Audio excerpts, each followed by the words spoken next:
우리 주 예수님의 이름으로 기도합니다. 아멘.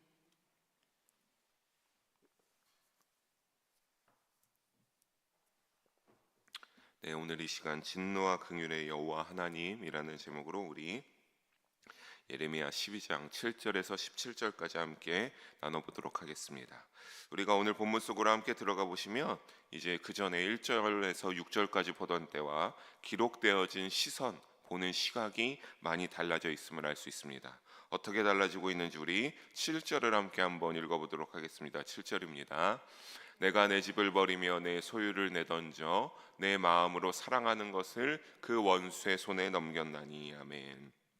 우리가 이전에 6절까지만 보게 될 때는 어떻게 됐냐면 내 형제, 나의 집이 아니라 내 형제와 아버지의 집에 대해서 표현했다고 한다면 이제는 내 집이라고 하고 있고 그것을 버리겠다라고 하나님께서 말씀하고 있습니다.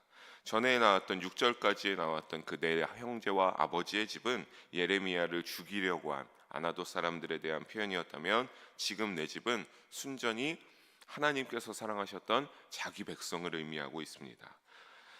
그러니까 유다 백성들과 예루살렘에 남아있는 사람들을 뜻하고 있는 겁니다. 그런데 7절을 자세히 우리가 보게 되면 유다가 망하게 되는 것, 유다가 심판에 처하게 되는 것은 우연한 일이 아님을 우리가 깨달을 수 있습니다. 왜냐하면 하나님이 어떻게 하고 있기 때문입니까? 내 집을, 내 소유를 하나님께서 직접 내던져서 내가 그것을 어떻게 했다라고 합니까? 사랑하는 것을 원수의 손에 넘겼다라고 말씀하고 계시기 때문입니다. 그러니까 마음을 다해 사랑했던 것을 하나님께서 지극한 관심을 가지고 사랑했던 대상이었던 그들 이스라엘을 이제는 원수의 손에 넘겨 어떻게 하기로 결단하신 겁니까? 심판하시기로 하나님께서 작정하신 것입니다. 하나님께서 왜 그렇게 하셨겠습니까? 우리 8절을 보게 되면 그 이유가 나오고 있습니다. 함께 8절도 이어서 읽어봅니다. 내 소유가 숲속의 사자같이 되어서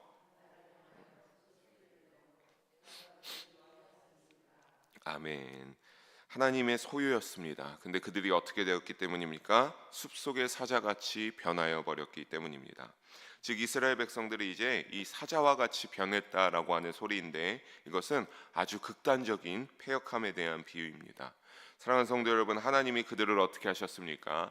그들을 푸른 감람나무로 여기셨고 그들을 자신의 소유로 기업으로 생각하시지 않으셨습니까? 그래서 참 좋은 땅으로 인도하시고 많은 것들을 허락해 주셨습니다.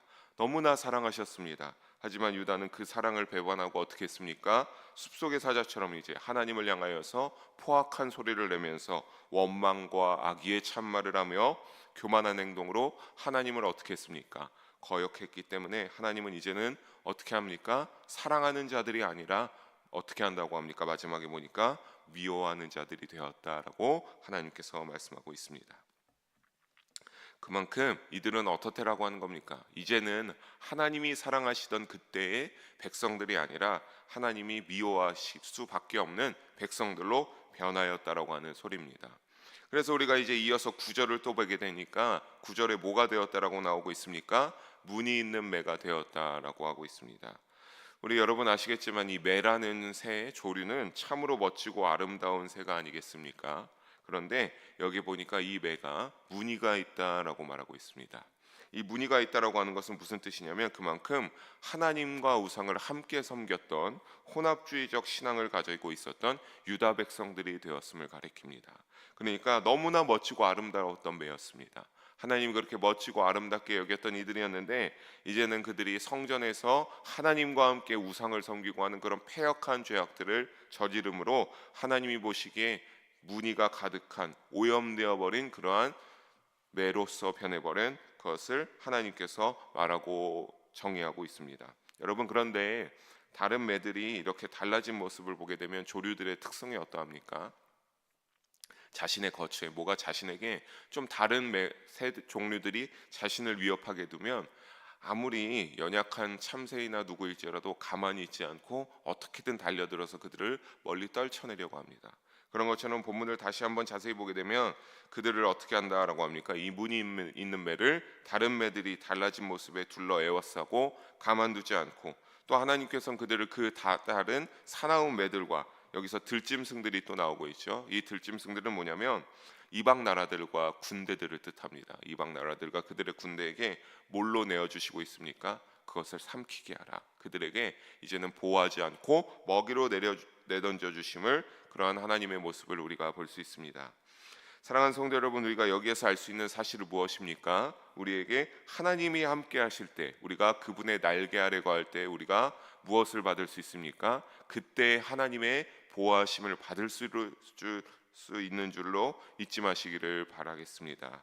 그렇지 않고 우리가 날개를 떠나서 우리가 늘 죄악 가운데 나아가게 돼서 우리의 심령 가운데, 우리의 믿음 가운데 하나님이 기뻐하시지 않을 죄의 열매가 가득하게 되면, 그때는 하나님은 사랑의 하나님, 날개 아래 품으시는 하나님이 아니라 오늘 본문 말씀과 같이 진노의 하나님으로 변하시기 때문입니다.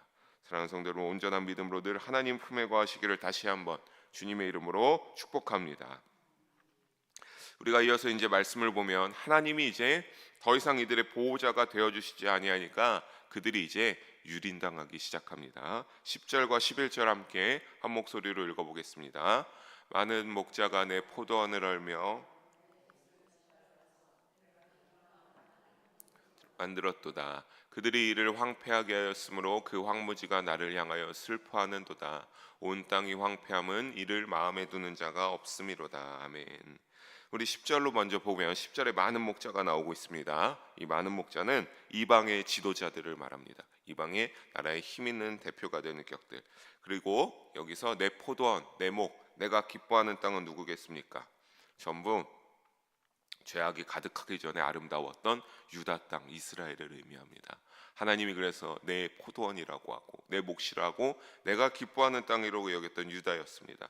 근데 하나님이 함께 하시지 않으니까 땅이 어떻게 되게 합니까? 그들이 짓밟기 시작하면서 유다는 황무지가 되어버리기 시작하고, 11절까지 같이 이어서 보게 되면 이방의 지도자들이 이제 가만히 있지 않죠. 이스라엘을 침공하여서 짓밟아 황폐하게 만들었기 때문에 그들이 이제는 더욱더 기뻐하는 땅, 하나님이 보시기에 사랑하는 땅이 아니라 황무지가 되어버렸습니다.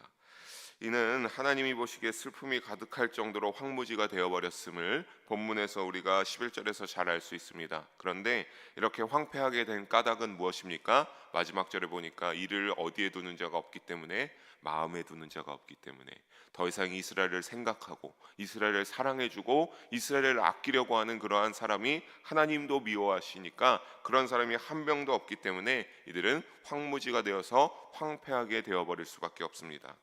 거기에서 끝이는 것이 아닙니다. 더 나아가서 큰 환란이 기다리고 있음을 본문을 이어서 보면 알 수 있습니다. 우리 12절과 13절 한 번 더 함께 한 목소리로 읽어봅니다. 파괴하는 자들이 광야의 모든 벗은 산 위에 이르렀고 여호와의 칼이 땅 끝에서 저 끝까지 삼키니 모든 육체가 평안하지 못하도다. 무리가 밀을 심어도 가시를 거두며 수고하여도 소득이 없은즉 그 소산으로 말미암아 스스로 수치를 당하리니 이는 여호와의 분노로 말미암으니라. 아멘. 아주 큰 환란이 기다리고 있는데 12절 초반에 보면 누가 이르렀기 때문입니까? 파괴하는 자가 이르렀기 때문입니다. 여기서 특히 파괴하는 자라는 표현은 다른 것을 의미하지 않습니다. 하나님의 심판독으로서 오직 유다를 명령시키는 데 그런 명령을 받고 있는 군대를 의미합니다. 그들이 어디로 왔습니까? 벌거벗은 메마른 산으로 몰려오고 여호와의 칼은 또 거기에서 가만히 있지 않죠. 이 파괴하는 자들이 몰려왔는데 또 여호와의 칼이 또 어떻게 합니까? 땅 이 끝에서 저 끝까지 이르는 모든 지역을 삼켜버림으로 말미암아 어느 누구의 육체도 이제는 평안하게 있지 않게 하실 것을 우리가 본문에서 알 수 있습니다.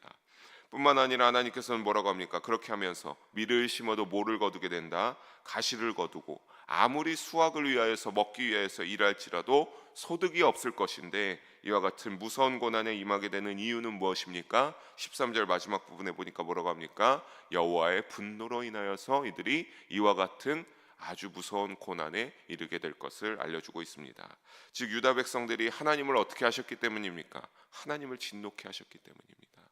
그들이 아름다운 자로 푸른 감람나무로 하나님이 사랑하는 땅으로서 있었다면 하나님이 이와 같이 자신의 칼을 그 땅 가운데 두어서 이 땅에서 저 끝까지 살펴보게 하며 삼키게 하셨겠습니까? 그렇지 않게 하겠죠. 오히려 그 칼로서 이스라엘과 유다를 지키는 일을 하나님이 행하셨을 것입니다. 여러분, 사랑하는 성도 여러분, 이와 같은 기록을 굳이 또한 나타내고 있는 이유는 그들이 이만큼 왜 이런 심판을 당한지 너무나 몰랐습니다. 너무나 영적으로 둔감하고 아주 그냥 패역하여서 아무것도 모르는 영적 무지의 상태에 있었기 때문입니다. 여러분, 그러니까 우리는 어떻게 해야 되겠습니까? 우리도 늘 온전한 믿음을 위하여 깨어있고자 영적으로 노력해야 될 줄로 믿습니다. 믿음 가운데 나아가야 될 줄로 믿습니다. 여러분, 우리 모두가 그것이 간절한 이유는 그때 우리도 때로는 하나님이 우리가 연약함과 부족함이 있으니 우리도 믿음으로 잘 살아가는 것 같지만 한순간의 작은 실수들을 하나님이 보시기에 회개를 요청하시는 그러한 때가 있기 때문입니다. 그때 여러분 깨어 있어서 그 기회를 이들에게도 얼마나 수많은 회개의 기회를 하나님이 주셨겠습니까? 선지자들을 통하여서.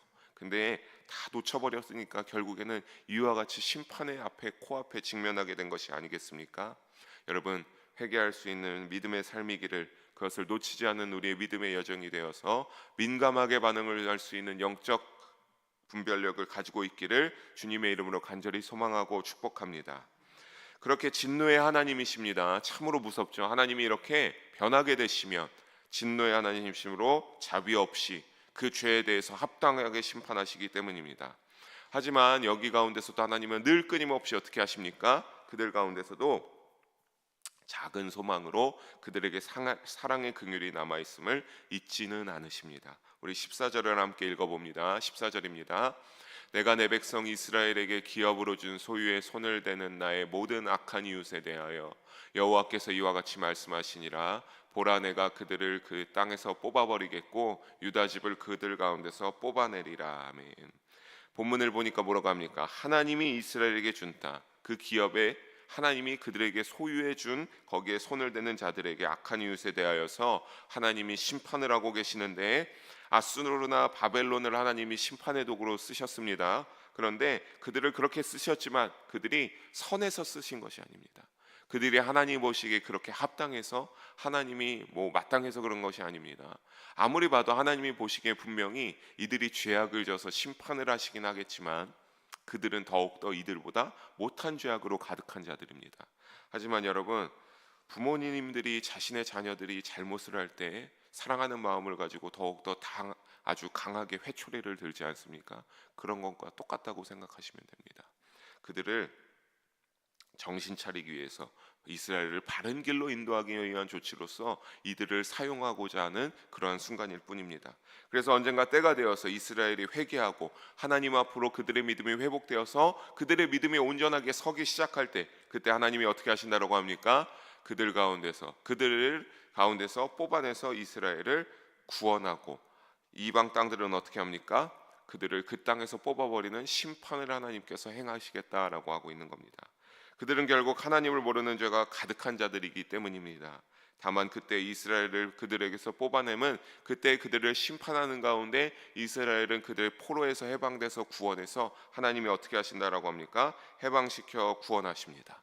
그리고 해방시켜서 구원하신 후에 15절을 보니 어떻게 하신다라고 합니까? 그들을 다시 긍휼히 여겨서 하나님이 약속한 기업의 땅 가나안으로 다시 복귀시켜 주셔서 인도하여 주실 것을 알 수 있습니다.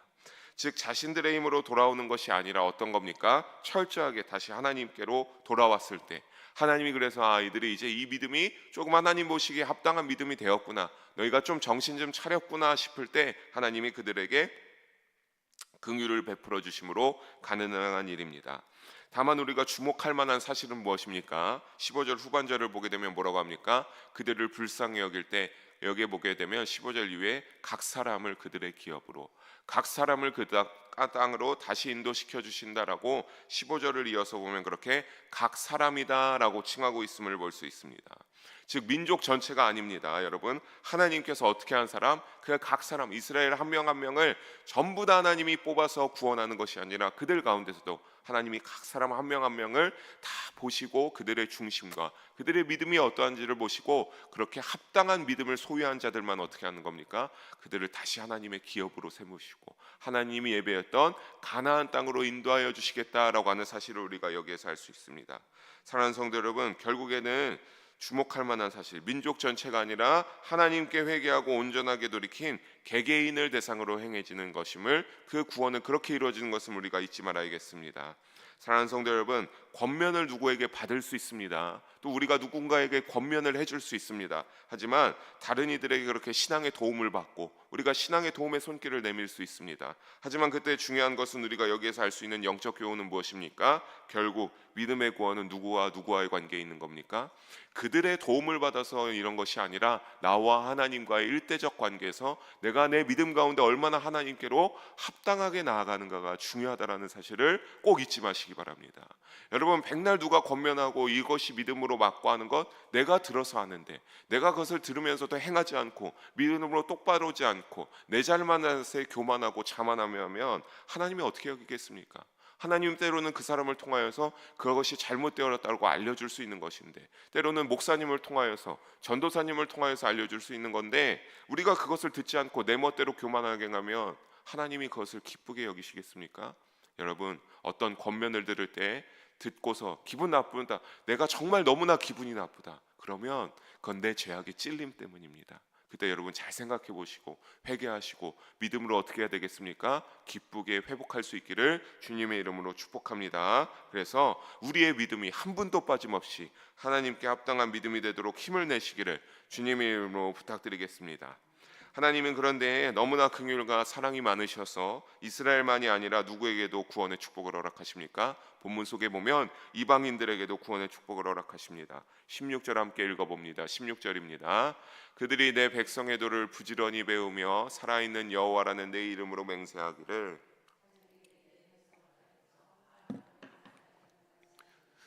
그들이 내 백성 가운데 새 음을 입으려니와. 아멘. 그러니까 쉽게 정리해서 그들이 회개하고 하나님께로 돌아와서 우상이 아니라 누구를, 하나님의 법들을 사모하고 하나님을 믿으면서 그렇게 순종하며 나아가면 하나님이 누구와 같이, 이스라엘 백성들과 같이 은총을 베풀어 내가 너희를 동일하게 나의 백성으로 세워주겠다라고 하나님께서 약속하십니다. 다만 그런데 무서운 것은 그렇지 않으면 17절을 보니까 뭐렇게 합니까? 이 16절에 하나님이 그들에게도 이방인들에게도 은혜를 베풀 건데 거기에 합당하지 못하면 어떻게 하게 되겠다? 뽑혀서 그 나라를 반드시 뽑아서 멸하여 버리겠다라고 하나님께서 확실하게 말씀하고 있습니다. 즉 버림받게 되는 겁니다. 사랑하는 성도 여러분, 말씀을 정리하면서 진노와 긍휼의 여호와 하나님 가운데 우리는 반드시 긍휼의 하나님 날개 아래 거해야 될 줄로 다시 한번 믿으시고 결단하시기를 주님의 이름으로 축복합니다. 그래야 우리가 어떻게 할 수 있기 때문입니까? 구원의 길을 향하여 나아갈 수 있는 겁니다.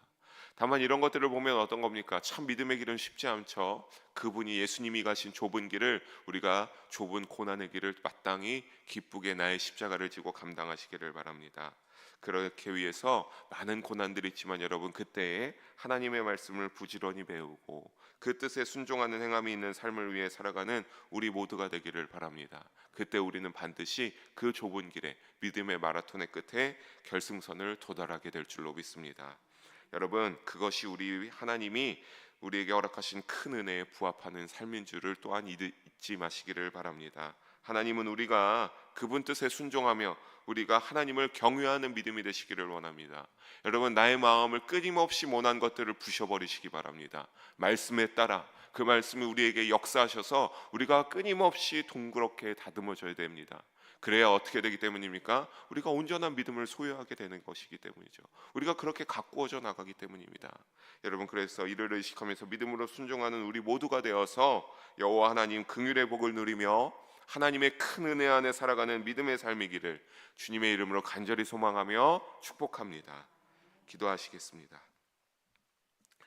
사랑의 하나님 아버지, 오늘도 귀한 말씀 나누게 하심을 감사합니다. 사랑의 하나님, 우리의 삶이 오직 선한 목자 되시는 여호와 하나님을 인정하는 믿음의 삶이 될 수 있게 하여 주시옵소서. 때로는 그런데 하나님, 너무나 연약하고 부족해서 흔들릴 때가 있습니다. 그때마다 성령으로 강건하여 주시고 우리의 심령 가운데 역사하여 주셔서 다시 믿음으로 돌아올 수 있게 하여 주시고, 회개해야 된다면 회개하게 하여 주셔서 하나님이 기뻐할 회개와 믿음의 열매들이 주렁주렁 열려갈 수 있는 우리의 믿음의 여정이 되게 하여 주시옵소서. 그래서 늘 사랑과 긍휼의 하나님 날개 아래 거하는 우리 영일 성도님들 한 분도 빠짐없이 되어서 반드시 우리 언젠가 그 믿음으로 살아가다가 이 세상과 고난과 역경 모두 이겨내는 믿음의 삶이 되어서 하나님께서 잘하였다 충성된 종아라고 칭찬하며 하나님 날개 아래 하나님 나라에 들어가는 구원의 역사를 체험하게 되고 그것에 참여하게 되는 우리 모두가 되기를 주님의 이름으로 축복하고 함께하여 주시옵소서. 감사드리며 사랑이 많으신 우리 주 예수님의 이름으로 기도합니다.